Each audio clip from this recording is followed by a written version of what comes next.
Here's what else I hope you find these 2 days. Ideas plus inspiration. That can do incredible things for your life and your career, your future, your health, parenting, every other situation. Ideas plus inspiration.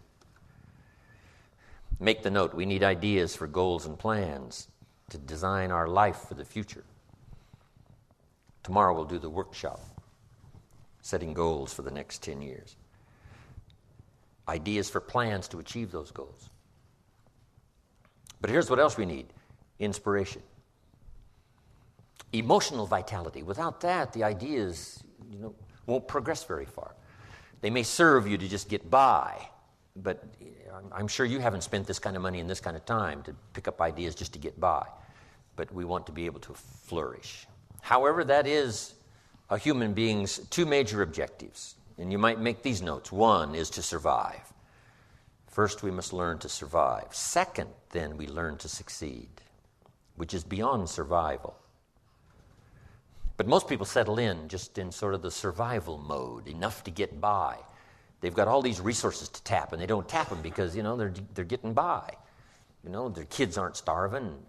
They got a roof over their head and some clothes to wear and food to eat. But to go way beyond that, to flourish, not just to survive, but to flourish. I'm sure that's what all of us are here these 2 days for, to find more ideas on how to do that. Now, the idea part is fairly basic and upfront, right? We're going to talk about time management ideas. We're going to talk about leadership ideas. We're going to talk about good health ideas. We're going to talk about all kinds of ideas. And they're fairly easy to put forward. Here's what's a little more tricky, inspiration. Who knows why one's inspired and one is not inspired? Here's what I call it. It's a good thing to remember for the rest of your life. It's called the mysteries of the mind. And you'll be confronted with that forever, the mysteries. Here's what we have to do with most mysteries. Leave them mysteries. And learn to be curious instead of dismayed. Say, why is it this way? Say, I don't know. You get your own planet, you could rearrange it some other way. But on this planet, we seem to be guests.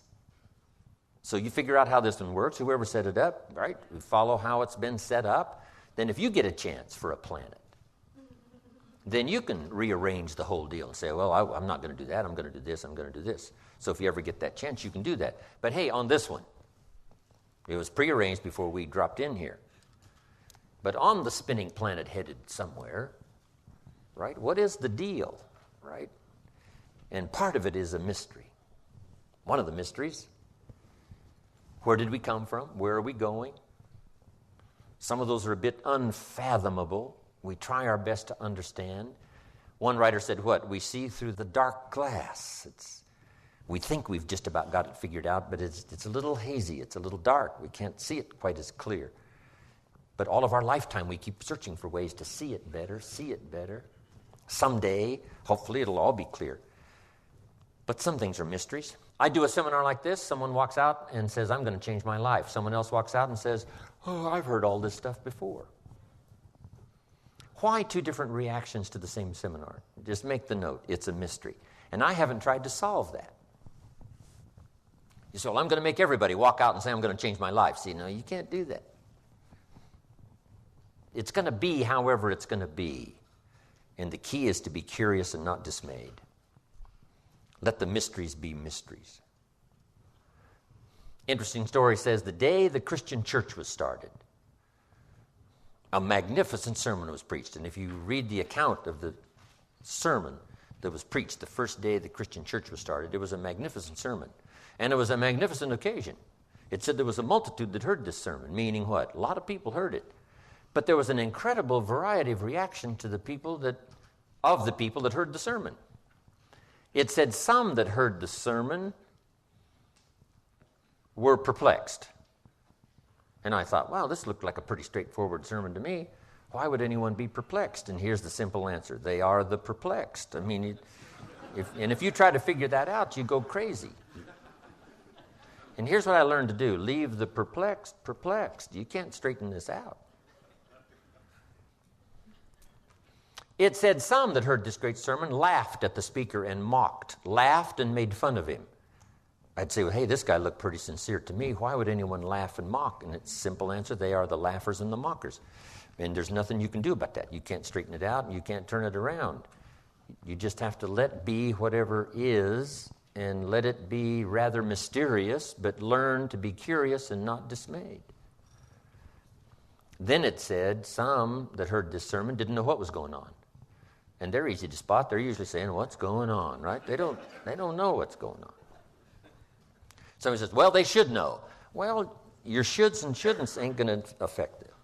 It's like saying the sun should come up in the west. Say, no, you got to leave this stuff alone. Just let the mysteries be mysteries, and let what happens. Let that all be. So some were perplexed, some mocked and laughed, some didn't know what was going on. But here's the rest of the story. It said some that heard the sermon believed. And that's who the speaker was looking for. The believers mixed in this whole mysterious array of human reaction to the same presentation. And you've just got to let this whole mixture of reaction be a mixture of reaction. And you can't be dismayed by it. Otherwise, the only cure for it is to get your own planet. Otherwise, there is no cure. Because I used to try to straighten all this stuff out. In the beginning, I used to say, I'll make them successful if it kills me. I almost died, right? You can't do that. So, it said some believed. And that's who the speaker was looking for, the believers out of this massive audience of a multitude. Now, here's what was interesting. It said the number that believed was about 3,000. So it was a pretty good first day. So make the note. You can have a good day in spite of the mystery. In spite of the mystery of reaction, in spite of who's who, in spite of what happens, in spite of the full variety of human reaction and human behavior, in spite of the whole mix in each community, in each place, in each school, wherever, in spite of this whole mysterious mix of how things are and how humans react and how they behave, here's what you can have: a good day. 3,000 the first day. Wouldn't you call that a good day? 3,000. I've had some pretty good days, but not 3,000.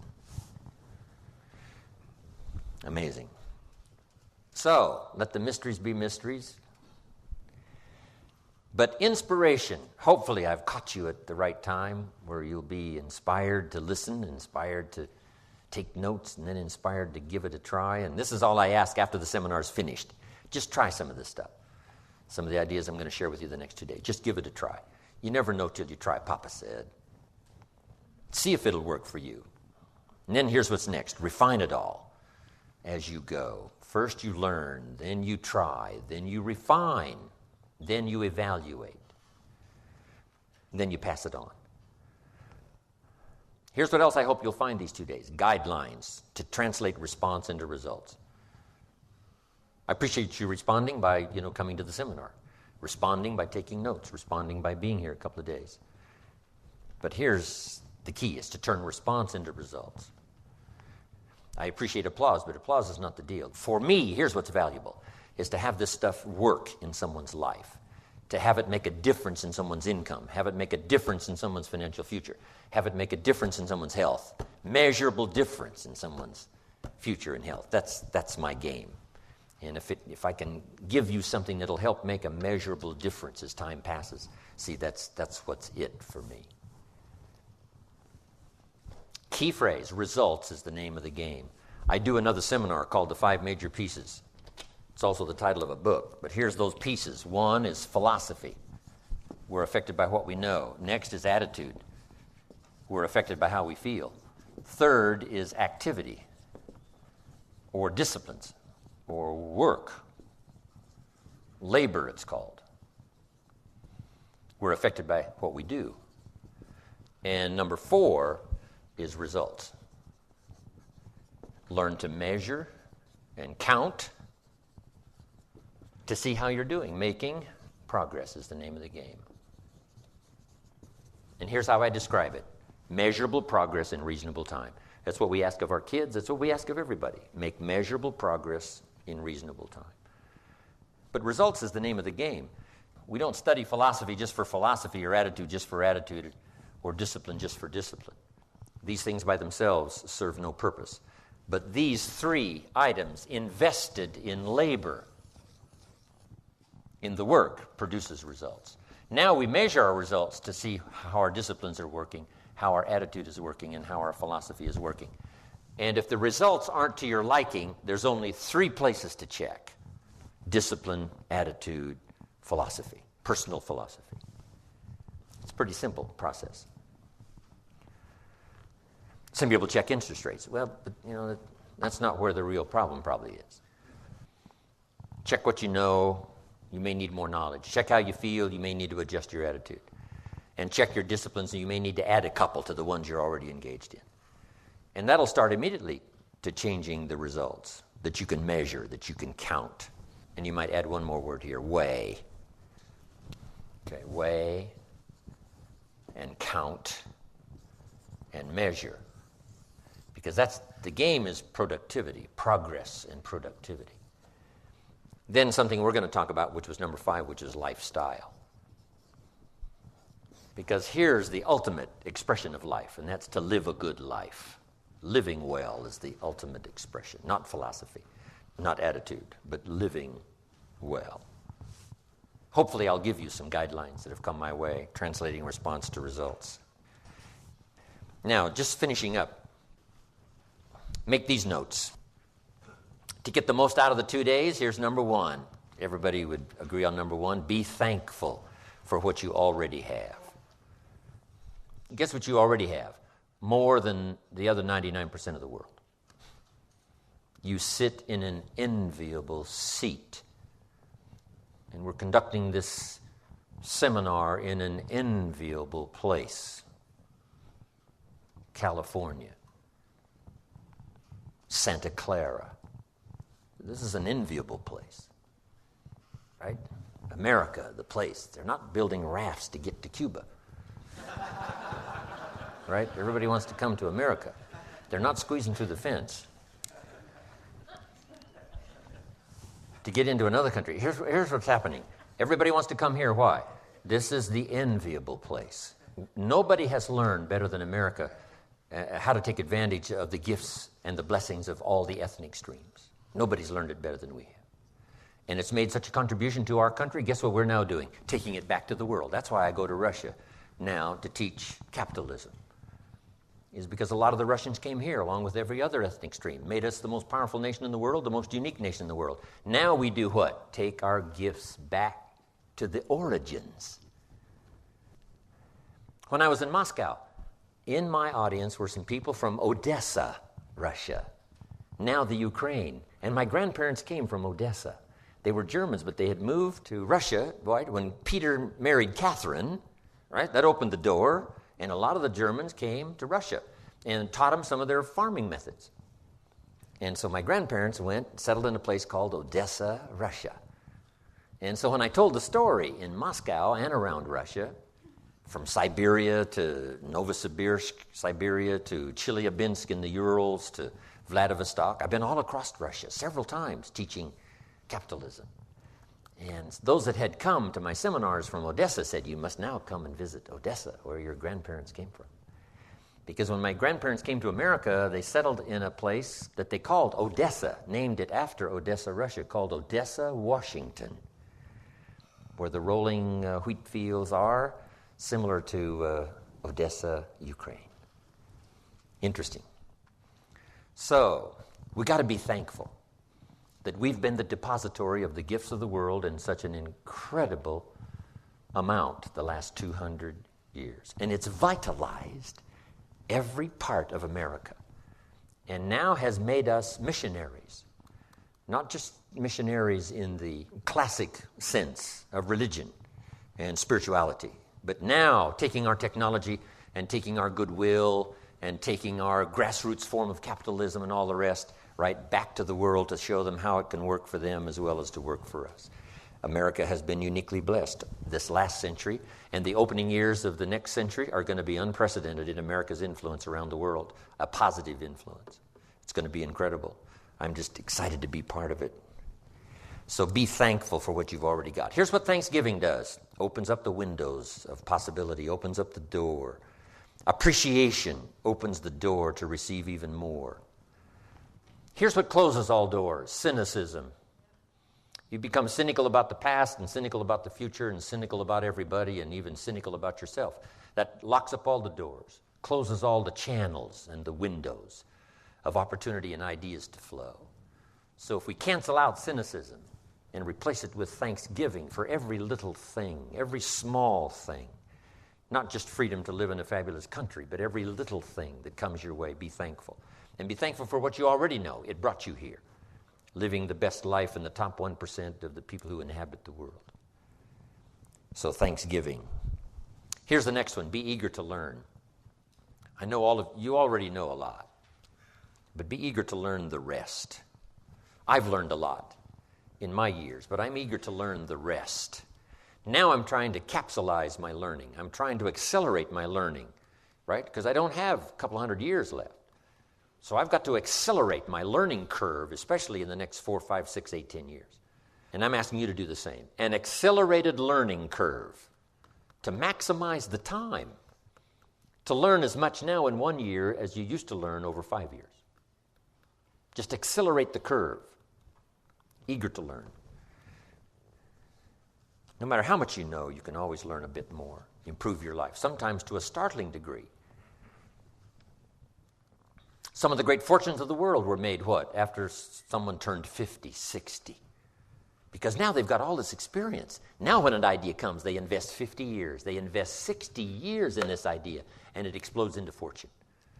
So as maturity comes along, what a great time now to come up with good ideas, because now you can maximize their possibilities because of your maturity and what you already know.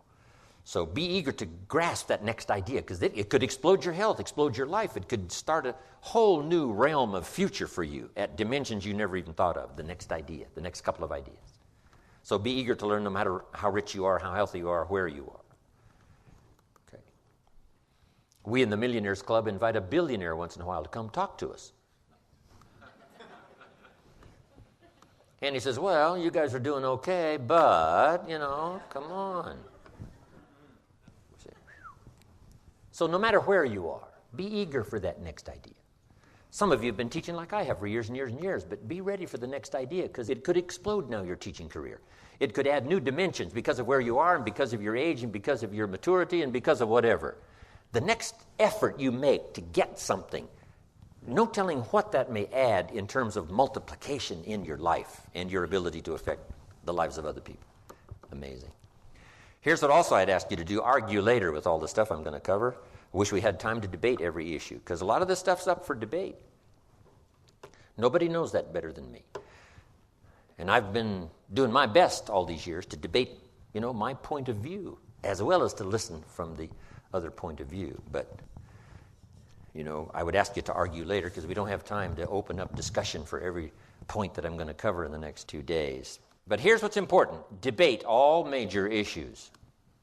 Some issues are fairly sort of obvious. Say, well, I can see the positive side of that right away. But some need discussion. Now, here's what's valuable, to discuss some things with someone else. Debate back and forth. In Israel, one of the great forms of learning is debate. You walk into the classroom, wow, it sounds like confusion. Or they get a hold of an idea, and one gets on one side, and one takes one position, the other one takes the other position, and one says, this is it, and someone says, no, you're mistaken. Here's what you failed to read. Someone says, well, I didn't know that. And then they advance their point of view and say, no, I think you're wrong here. You haven't done your research. How about this, this, and this? The person says, oh, you're right. I didn't do that research. And this verbal debate back and forth goes on in Israel. An Israeli part of learning is this debate. So here's what's important, is to debate the major life issues. In good health today, the great debate is on, which has given us advances we've never had before. So here's what you must be, though, in the debate: a good student. Open to learning, defending and learning. That's what's important, not just to defend, but to defend and learn. Defend your point of view until it's sort of obvious that you've got to give some ground here because you haven't done your research.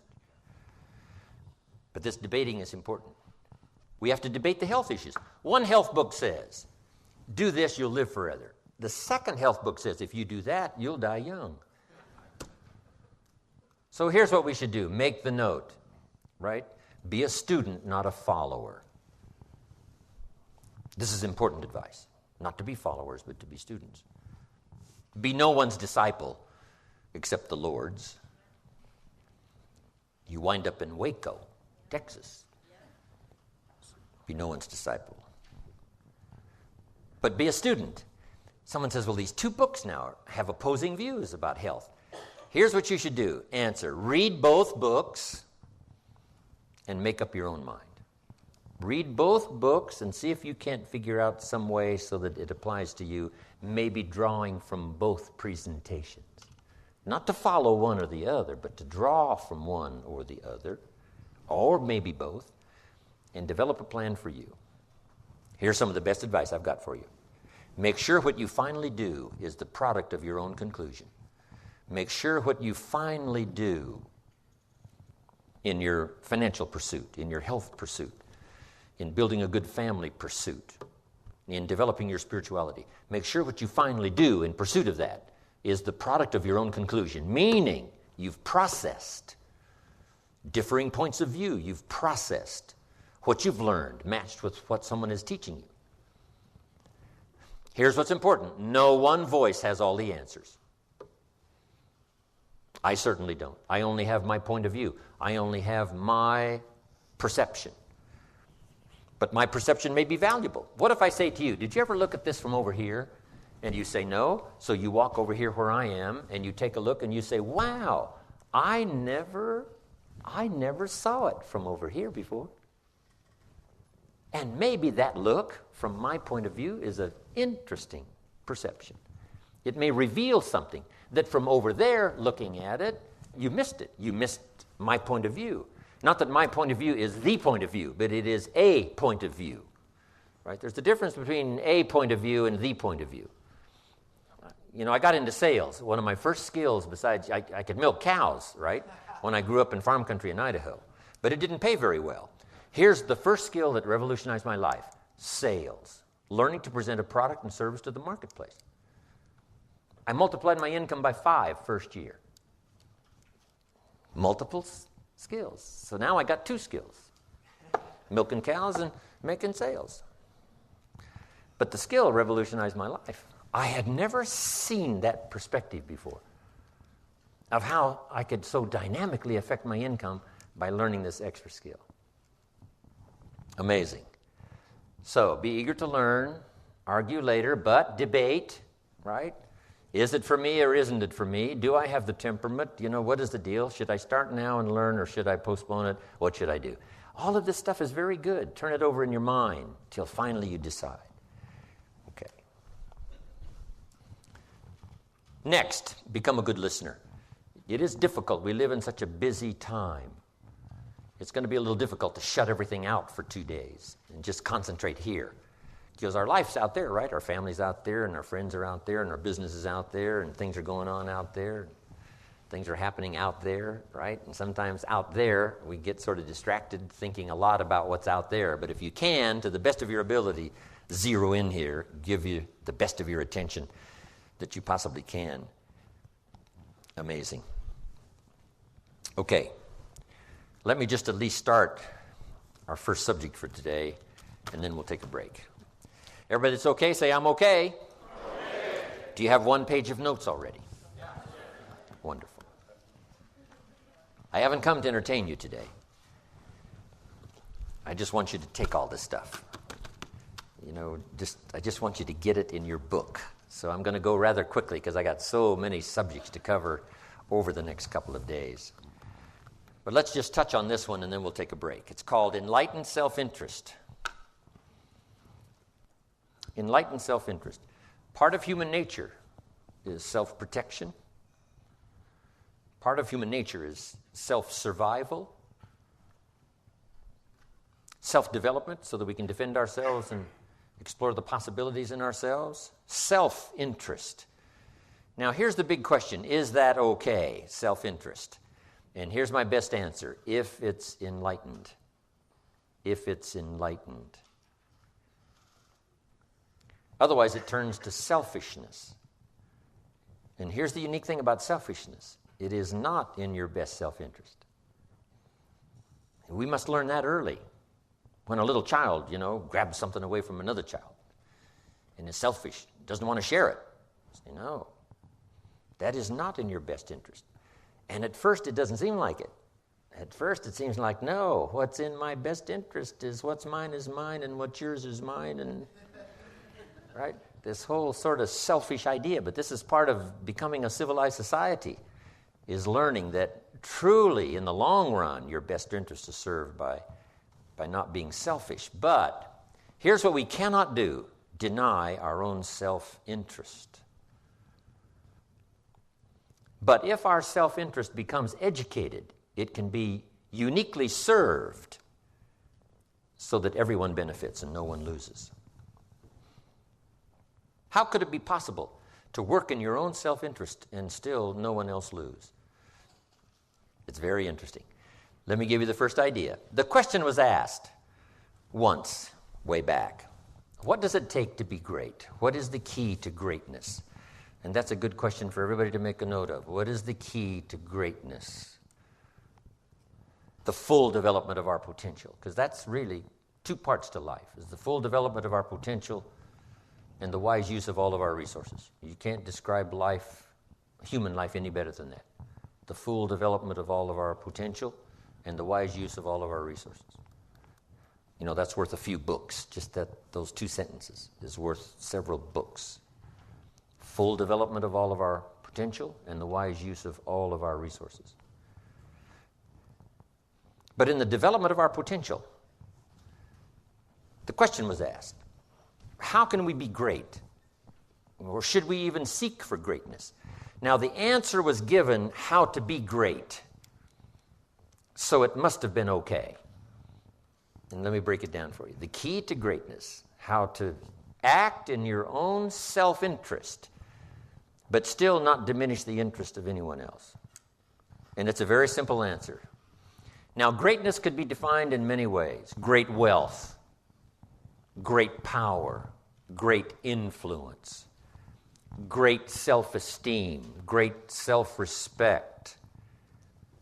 There's many kinds of greatness. But how could we achieve all of that greatness in some measure or ongoing measure? How could we achieve that? Here was the simple answer. It said this: find a way to serve the many. Find a way to serve the many. It is the greatest key to self-interest. Now, at first, it doesn't seem like it, but that's what education is all about, is to take what at first seems to be the best and then find out later, no, that's right, that's not the best. In teaching financial independence to kids, guess what we teach? Someone say, well, what's best now is to spend your money. Say, no, that's what seems to be best. That's what seems to be best. But if you give it a little thought now and attend a couple of classes, guess what you'll learn? That isn't the best. What I first thought was the best turned out, when I was more educated, that wasn't the best. So here's what we teach kids. The best is discipline of your resources. So here's what we teach kids. Do what you have to as quick as you can so you can do what you want to as long as you can. Do what you have to. Save your money. Invest your money. Do what you have to. Conserve your resources. Exercise the discipline now, because then that later leads to many years of self-satisfaction. So that's what education is all about, to turn around what seems to be our best interest and say, no, now I understand that isn't what's best. You got a toothache. You got a cavity in your tooth. What seems to be best is just to neglect and say, oh, well. But here's what's the problem with the cavity. It doesn't get better. So you got to go take care of it. And the dentist says what? You can take care of it now, it only costs this much. Later, it costs this much. So you can pay me now or pay me later. You say, hey, in my own best interest, what? Better to pay up front. Discipline is better up front. Now, so that we can enjoy those later years, to have plenty. So here's what it says. If you wish to be great in all kinds of greatness, have trophies to put on the mantle above the fireplace. If you wish all that kind of greatness, recognition and respect and all of it, Here's the key. Find a way to serve. So we might shorten it to read like this. Service to many leads to greatness. Now, at first, that doesn't seem to create personal greatness, serving others. But now, when we become educated, we finally find out, yes, that's true. Service to many leads to greatness. Key phrase. If you wish to be ruler over many, now wishing to be great would seem as a statement of your own self-interest, which is true. But we're talking now about enlightened self-interest. Find a way to serve. Now we come to the next one. If you wish to be ruler over many, nothing wrong with that, to be ruler over many. Here's what it says. Be faithful when the amounts are small. To rule over many, be faithful when you have just a few. Someone says, well, if I had a big organization, I'd really take good care of it. But I've only got 3 or 4. I don't know where they are. See, that's not the key. The key is to really know where the 3 or 4 are. Take exceptionally good care of the 3 or 4. Because if you become faithful, if you become disciplined in giving your best attention and the best you've got to the few, now you begin to qualify now to have the many to preside over. The many will come if you pass the test of the few. Someone says, if I had a fortune, I'd really take good care of it, but I've only got a paycheck. I don't know where it goes. See, that's interesting if we ask you, what about your money? You say, I don't know where it all goes. Well, should we let you run the company? You don't know where it all goes? He says, yeah, my money just gets away from me. Oh, we should let you run the world, right? No. Because if you can't be master over a few pennies, should we give you a fortune? The answer is no way. Let's see what this person does with a paycheck. Then life and opportunity will decide later whether they deserve to double, triple, quadruple their income multiplied by 10. Why multiply it by 10 if you don't do a good job with what it is? So the key to greatness in your own self-interest is find a way to serve, and number 2, be faithful when the amounts are small. Now here's what's exciting. Learning to give is in your own best interest. It doesn't seem like giving something is in your own best interest. But here's what it says. If you wish to receive, and if you wish to receive, we would call that wishing for your own self-interest, wishing to receive. But here's how you receive in your own best interest, and that is to give. If you give, you will receive. And you cannot understand that unless you're educated. From the very earliest moments of being a child, you can't understand that unless you're educated. In fact, here's what it says. It's better to give than to receive. Now, see, at first, that doesn't seem right. At first, but here's what you can get at first. Faked out until you become educated. At first, it seems like it's better to receive than it is to give. And you say, no, you must be educated to understand. It's better to give than it is to receive. Now, here's why. Giving starts the receiving process. Wouldn't that be acting in your own self-interest, is to do something that started the receiving process? And the answer is yes, now I understand.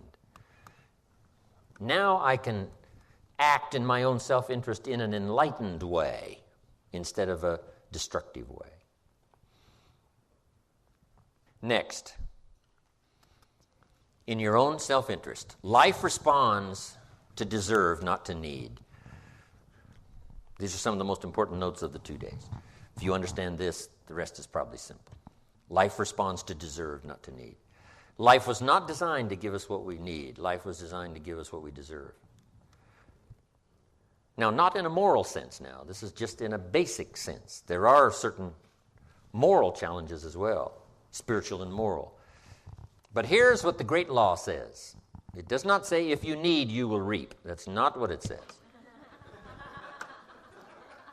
Someone says, well, I really need to reap. Then you must learn the basic law. And without education, see, you'll be left behind. Here's what it says. In order to reap, you must plant. Guess who deserves to reap? Those who plant. So could I deserve something unique and valuable? Yes, if you understand the law, if you understand how it works in your own self-interest. We must plant, we must give to the soil, we must turn it loose, we must let it do its work, we must have patience, take care of it. Now we deserve the reaping. If you need, you must plant. Next, if you need to find, in your own self-interest, if you need to find, here's what it says: you must search to find. Finding is reserved for those that search. They're the ones that deserve it. Somebody who says, well, this person really needs to find a good idea, then they must go searching. You must go to the library. You must go to the seminars. You must go to the sermon. You must go to and listen to the lyrics of the song. You must go to where education is being taught. You must go to where good ideas are being shared. Go to, go to. Rarely does a good idea interrupt you. Rarely. Good ideas are like mining for gold. You got to develop the mental machinery to go look, go sifting, go searching, go looking. And if you search, what?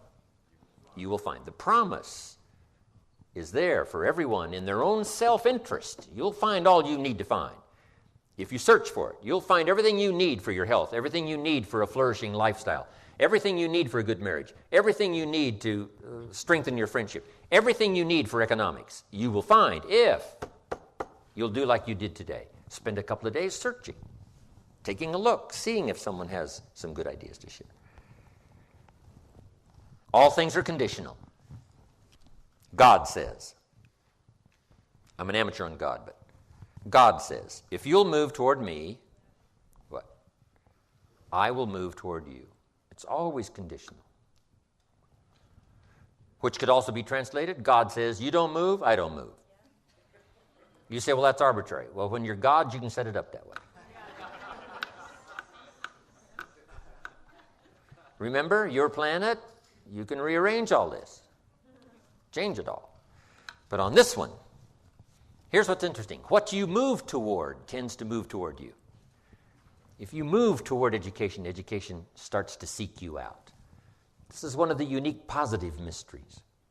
Whatever you move toward moves toward you. If you move toward progress, progress seems to want to now embrace you, move toward you. All life seems to wish to reward its benefactor. If you become the benefactor, you'll receive these incredible rewards. If you're the benefactor to the garden, the flowers seem to bloom and say, look at me, look how bright and beautiful I am because you took care of me. I wish to reward you by being beautiful, lovely, spectacular. Your own children, if you become their benefactor, they want to reward you with their progress. I taught my daughters how to swim, right? My daughters would say, and to dive. And my daughters would say, Daddy, watch. Look, watch. Look what you've created here. I mean, you've spent the time with me and, when it didn't go well, now look at me. This is the payoff. Watch me dive. I was their benefactor. Now, all life wishes to respond to the benefactor. Those who give their time, give their effort, give their patience, give their ideas, the benefit of their experience. Now, whatever has benefited from that wishes to respond.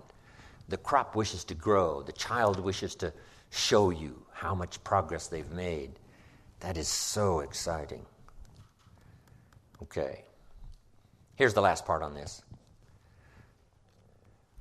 In your own self-interest, it's better to pay. Right? It's better to pay than to get it for free. Someone says, I wish I could get it for free. Not really. Because for free doesn't make anything of you. Here's a good phrase to remember. I wish to pay fair price for everything, for what it makes of me to pay. For the development I must achieve, to be able to pay, that's more valuable than to pay and to receive. Promise is on the other side of price.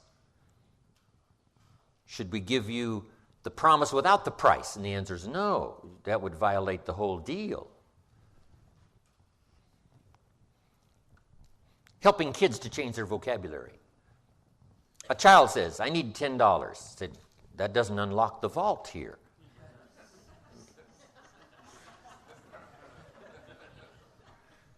What unlocks the vault? How could I earn $10? Now, see, there's plenty of money here. You just got to use the right language. and the vault comes open. There's the money. There's the door.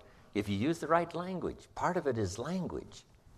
We're going to learn tomorrow about financial independence. Part of it's language. Here's what I teach kids: not to have a savings account. It's important not to have a savings account. Here's what's important: to have an investment account. You want an account that pays. I said, oh, I understand. An investment account, not a savings account. An account that pays you interest. So, the magic language around the house for the kids. How can I earn $5? Not I need $5, not give me $5. How could I earn $5? How could I earn $10? Now here's what's important. Even more important than the $10 that achieves the objective is the development, the personal development that comes from being able to pay. Being able to pay is more valuable than receiving. Getting something is never enough. Paying for it, earning it, is the real value. If you found a Congressional Medal of Honor, would you wear it? No. Wouldn't you be the ridicule of the country, wearing a Congressional Medal of Honor that you did not earn? So it's not the medal that's important. It's earning it that's important. Yes, the medal is a sign of respect. Yes, it's a sign of congratulations. Yes, it's a sign of honor. Yes, it's a sign of recognition. But what's important is not the medal. What's important is to know that you have deserved it. This is the end of this disc. The program continues on the next CD.